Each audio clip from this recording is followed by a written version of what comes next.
on the phone. The first time when we looked at the Bears draft room, they were all just sitting there staring ahead and wondering, when can we start actually doing the inevitable? Because Caleb Williams took one top 30 visit. It was to Chicago. The Bears had one quarterback come visit them. It was Caleb Williams. This was obvious from the start. Now Matt Eberflus is saying hello, and we say hello to Kurt Warner. Kurt? Well, guys, for a guy that had no artistry, I appreciate the artistry of Caleb Williams. But I still believe that this game at the NFL level is won by being surgical, by playing inside the pocket.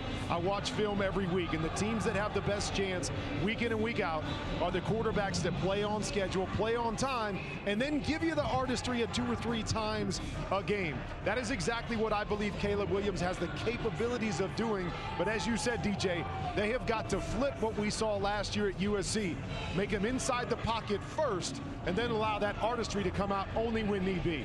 No doubt, and I think, home run hitter is a positive, but also a negative. There were times last year he got bored with completions. He'd have a shallow cross right in front of him. He'd bypass it looking for a home run down the field. In the NFL, you've got to take those completions. You can't become bored with them. One positive, you mentioned the defense with the Bears. Last year, USC's defense was 123rd in scoring defense. Every series when you're watching tape, it felt like there was another 7 points on the other side. He's not going to have to go point chasing like he did in college. And if that happens, that changes how you go about things. And you're going to get bored with completions because you need points. So you're trying to jam the ball downfield and do all those things. Joel, you made such a great point about Mahomes and all. I'm going to add one other to you because Kurt just talked about it. Win from the pocket, those few times out of the pocket, be surgical. Aaron Rodgers is that guy. Because when Aaron Rodgers gets outside the pocket, he does not throw the check down. He throws to kill downfield. That's what you're going to want to get from Caleb Williams as they try and chase down Green Bay and Detroit. Real quick, Rich, are we sure they weren't calling the Panthers to thank him and then calling Caleb? Hey, man. I'm pretty sure about that. Phone call. Yeah. And again, the Bears have a second-round pick in next year's draft from that trade. The last time the Bears used the first overall pick in an NFL draft, 77 years ago, in 1947, when they took a running back out of Oklahoma State, Bob Fenimore, known better as the Blonde Bomber. That's the last time they used the first overall pick in a draft. And as we all know, they had it last year and traded it to Carolina, and here we are tonight. The point chasing is such a good point because USC last year, they were in every game, but only because Caleb was being Superman in all of those games. If you go back the year prior, when he had better wide receivers around him, you did see some of that surgical play from the pocket. He almost got that team into the college football playoff. That's right, in that first year.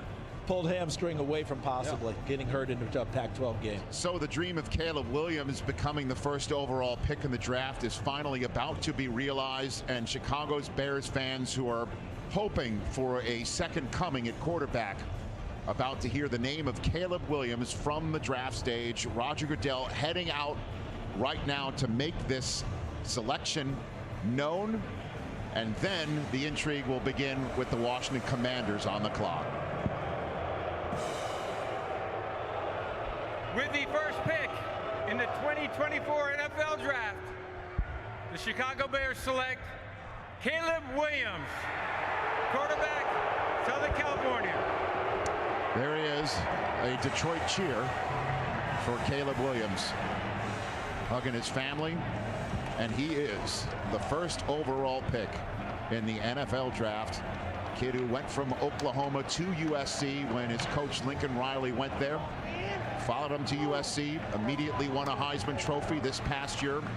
Wasn't the way he wanted it to go in terms of wins and losses and things of that nature. But his talent is undeniable.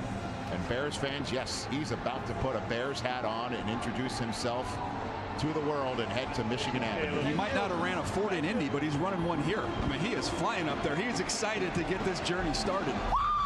When you see all the things that come with Caleb Williams, people have talked about the nail polish and the flair that he, the way that he dresses, and he made so much money in NIL. I can tell you from experience, this guy has a competitive fire in his eyes. And ever since I talked with him as a true freshman when he was at Oklahoma, this is what he has been dreaming of. Not only this moment, but being the #1 pick. This has been his goal. He wants to go to an organization, and as he told me, change the culture. He wants to be that engine for the Chicago Bears. Do you remember the name Johnny Lujack at all? Johnny Lujack was the last great quarterback. Excuse me, Sid Luckman. That's the name. The last great quarterback the Bears had that was consistent. Sid Luckman. You got to go back a long way for that. They thought they had it in Jim McMahon. It didn't happen except for one season when they won the Super Bowl. They thought